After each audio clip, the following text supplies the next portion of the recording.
Hola mis hermanos, amigos, Dios les bendiga, compartiendo con ustedes una cápsula bíblica más en este día, la palabra del Señor haciendo su efecto en nuestro corazón.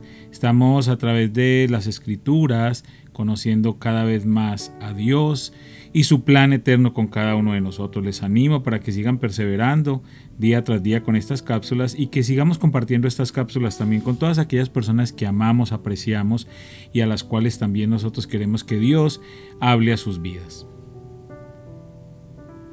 Salmo 67, 5 al 7. Que las naciones te alaben, oh Dios, sí, que todas las naciones te alaben.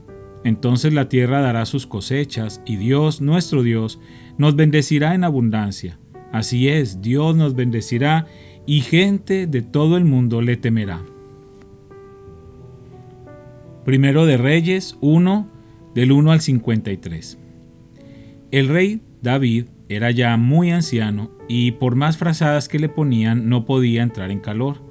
Así que sus consejeros le dijeron: busquemos una joven virgen que lo atienda y lo cuide. Mi señor dormirá en sus brazos y le quitará el frío. Entonces buscaron una muchacha hermosa por toda la tierra de Israel y encontraron a Abisag de Sunem y se la llevaron al rey. La joven era muy hermosa, cuidaba al rey y lo atendía, pero el rey no tuvo relaciones sexuales con ella. Por ese tiempo, Adonías, hijo de David, cuya madre era Hagit, comenzó a jactarse diciendo: voy a proclamarme rey. Así que consiguió carros de guerra con sus conductores y reclutó 50 hombres para que corrieran delante de él. Ahora bien, su padre, el rey David, jamás lo había disciplinado, ni siquiera le preguntaba: ¿por qué haces esto o aquello? Adonías había nacido después de Absalón y era muy apuesto. Adonías se apoyó en Joab, hijo de Sarbia, y en el sacerdote Abiatar, y ellos aceptaron ayudarlo a llegar a ser rey. Sin embargo, el sacerdote Sadoc y Benaía, hijo de Joiada, junto con el profeta Natán, Simei, rey, y la guarda personal de David, se negaron a ayudar a Adonías. Adonías se dirigió a la peña de Zoelet, cerca del manantial de En-Rogel, y allí sacrificó ovejas, ganado y terneros engordados. Invitó a todos sus hermanos, los demás hijos del rey David, y a todos los funcionarios reales de Judá. Pero no invitó al profeta Natán, ni a Benaía, ni a la guardia personal del rey, ni a su hermano Salomón. Entonces Natán fue a ver a Betsabé, la madre de Salomón, y le preguntó: ¿no te has enterado de que el hijo de Hagit, Adonías, se proclamó rey y nuestro señor David ni siquiera lo sabe? Si deseas salvar tu vida y la de tu hijo Salomón, sigue mi consejo.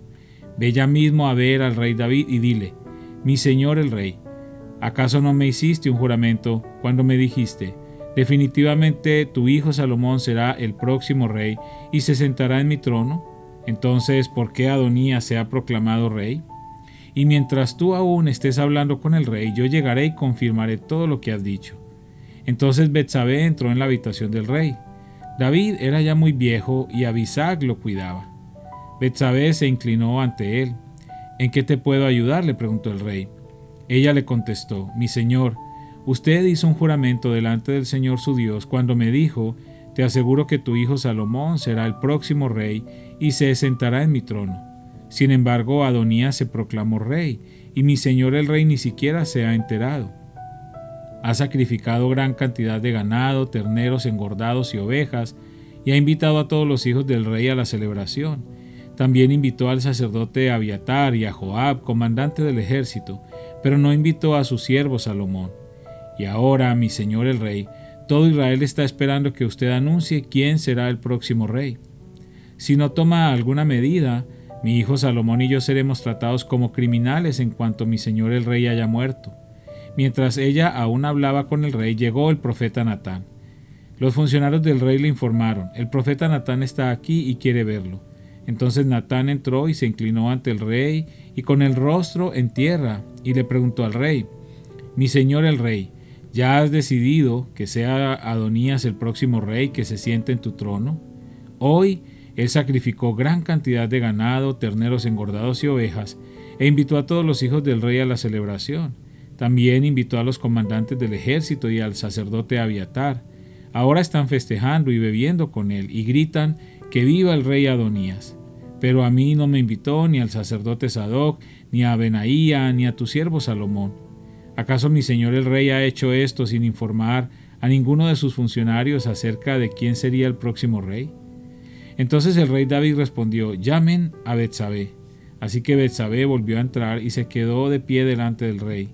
Y el rey repitió su juramento: tan cierto como que el Señor vive y me ha rescatado de todo peligro, tu hijo Salomón será el próximo rey y se sentará en mi trono este mismo día, tal como te lo juré delante del Señor, Dios de Israel. Entonces Betsabé se inclinó ante el rey y con el rostro en tierra y exclamó: que viva por siempre mi señor el rey David. Entonces el rey David ordenó: llamen al sacerdote Sadoc, al profeta Natán y a Benaía, hijo de Joiada. Cuando ellos llegaron a la presencia del rey, él les dijo: lleven a Salomón y a mis funcionarios hasta el manantial de Gihón. Salomón irá montado en mi mula. Una vez allí, el sacerdote Sadoc y el profeta Natán lo ungirán rey de Israel. Hagan sonar el cuerno de carnero y griten: que viva el rey Salomón. Luego escóltenlo de regreso y él se sentará en mi trono. Él me sucederá en el trono porque yo lo he nombrado para que sea gobernante de Israel y de Judá. Amén, respondió Benaía, hijo de Joiada. Que el Señor, Dios de mi señor el rey, ordene que así sea. Que el Señor esté con Salomón, así como ha estado contigo, mi señor el rey, y que engrandezca el reino de Salomón aún más que el tuyo. Entonces el sacerdote Sadoc y el profeta Natán, junto con Benaía, hijo de Joiada, y la guardia personal del rey, llevaron a Salomón hasta el manantial de Gihón, y Salomón iba montado en la mula que pertenecía al rey David.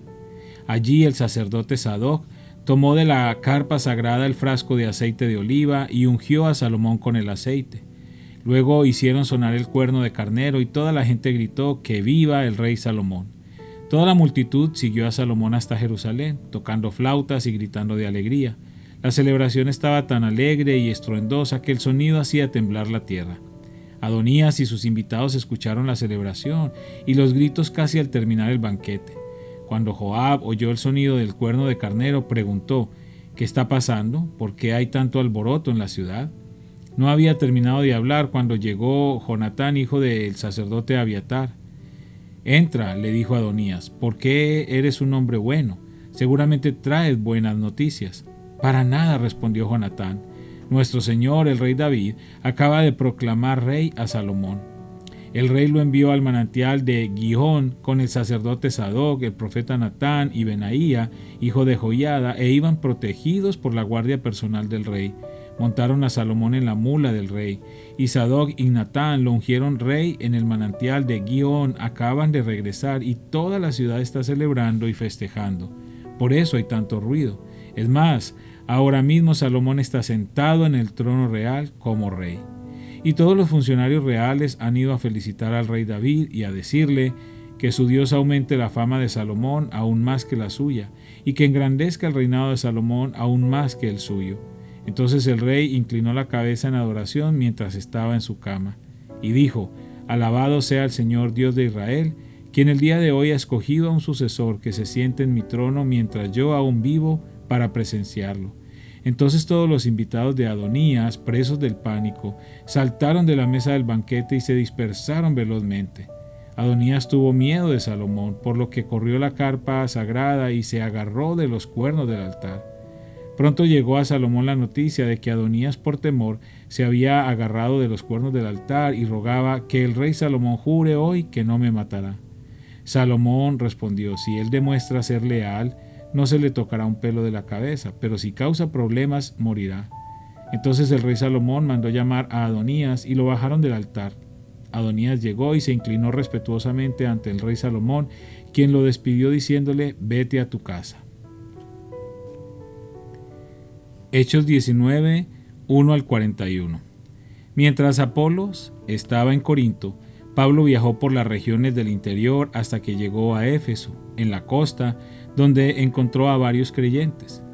¿Recibieron el Espíritu Santo cuando creyeron?, les preguntó. No, contestaron, ni siquiera hemos oído que hay un Espíritu Santo. Entonces, ¿qué bautismo recibieron?, preguntó. Y ellos contestaron: el bautismo de Juan. Pablo dijo: el bautismo de Juan exigía arrepentirse del pecado, pero Juan mismo le dijo a la gente que creyera en el que vendría después, es decir, en Jesús.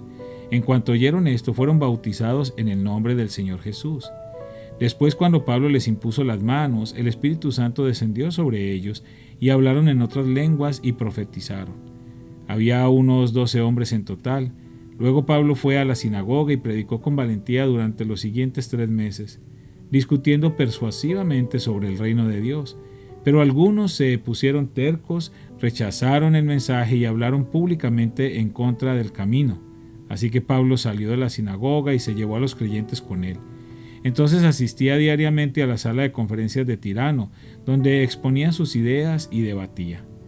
Esto continuó los siguientes 2 años, de modo que gente de toda la provincia de Asia, tanto judíos como griegos, oyó la palabra del Señor.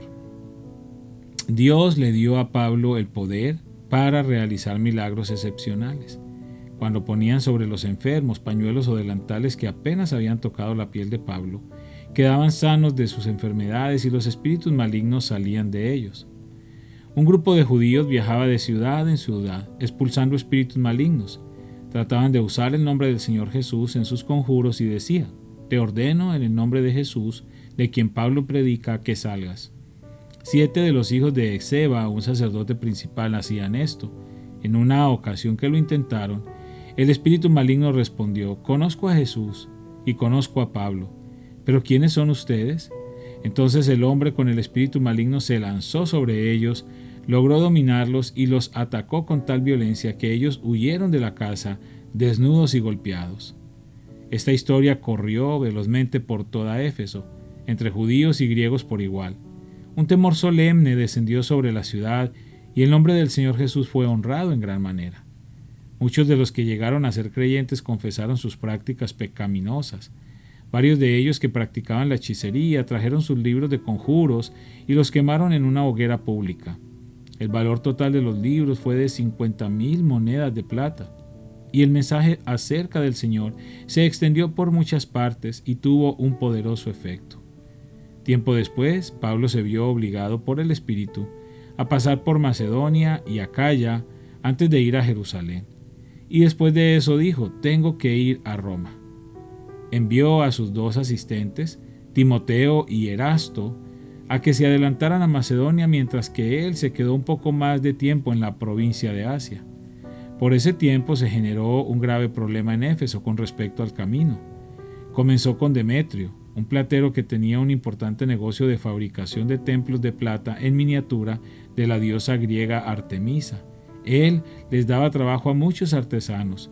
Los reunió a todos junto con otros que trabajaban en oficios similares y les dirigió las siguientes palabras: caballeros, ustedes saben que nuestra riqueza proviene de este negocio, pero como han visto y oído, este tal Pablo ha convencido a mucha gente al decirles que los dioses hechos a mano no son realmente dioses, y no solo lo ha hecho en Éfeso, sino por toda la provincia.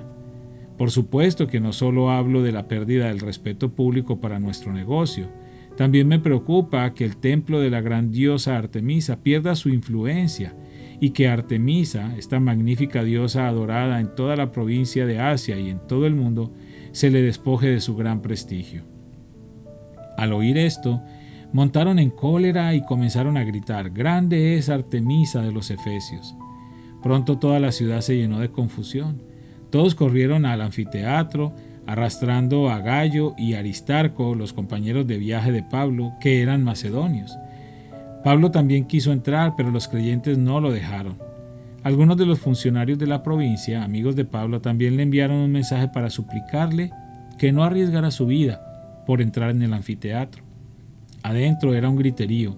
Algunos gritaban una cosa y otros otra. Todo era confusión. De hecho, la mayoría ni siquiera sabía por qué estaba allí.